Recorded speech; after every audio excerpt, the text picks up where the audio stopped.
On va s'intéresser à la figure du dragon, qui est l'animal emblématique du bestiaire chinois et asiatique en général, puisqu'on va le retrouver dans les autres pays voisins de la Chine, que ce soit en Corée, au Japon ou en Asie du Sud-Est.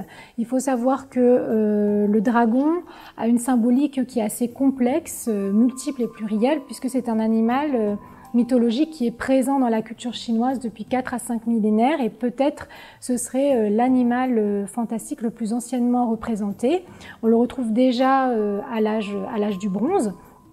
Et parmi les symboles qu'on attribue au dragon, ce serait également un être capable de convoquer les orages, de faire pleuvoir les pluies fertilisantes nécessaires aux récoltes. C'est aussi un gardien de l'Est, du point cardinal de l'Est. Il fait partie de ces 4 créatures merveilleuses qui, dans les mythes, ont participé à la jeunesse du monde, aux côtés de la tortue, du Qilin et du phénix.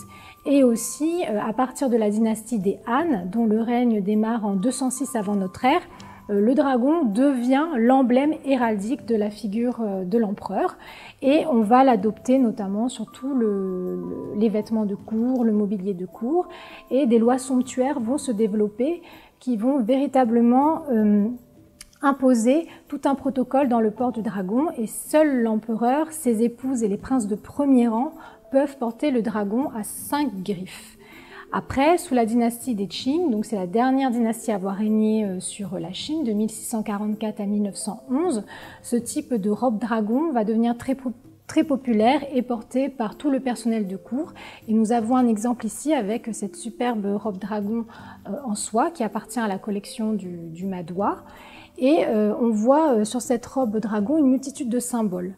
Il faut savoir que tout est symbolique dans les décors chinois. Donc bien entendu, on va retrouver dans le registre principal le dragon de face à 5 griffes qui est accompagné de la perle enflammée. Souvent, vous allez voir le dragon représenté à la poursuite d'une perle enflammée. Donc ici, le dragon, il incarne le pouvoir et l'autorité. La perle, on serait plutôt sur quelque chose qui renverrait à la sagesse impériale. Le dragon est aussi souvent figuré parmi les nuées. Donc les nuages, lorsqu'ils sont figurés sur les vêtements, ils apportent protection à la personne qui porte le vêtement.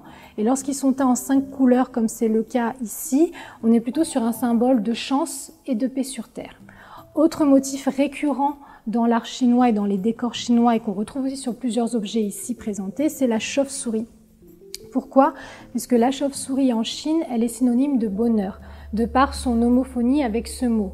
Alors nous, en Occident, la chauve-souris renvoie plutôt à tout ce qui est le mal, la sorcellerie. Or, en Chine, on est sur le bonheur. Ensuite, on retrouve d'autres symboles, comme ici, on est plutôt sur quelque chose lié à l'origine du monde, hein, puisque l'empereur, c'est le fils du ciel.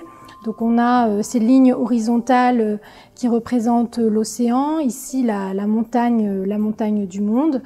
On a d'autres symboles comme cet éventail à écran avec son épée, une calebasse, une béquille, une fleur de lotus, ou encore ici le tube de bambou. Tous ces éléments pourraient renvoyer à ce qu'on appelle les 8 immortels taoïstes. En fait, c'est un groupe d'individus, 7 hommes et une femme, qui, à l'origine mortelle, ont acquis l'immortalité par leur existence vertueuse et harmonieuse. Et lorsqu'ils sont figurés dans les décors uniquement par leurs attributs, on appelle ce motif celui des 8 immortels cachés. Donc on voit que quand on s'intéresse au décor chinois, tout est affaire de symboles et de significations.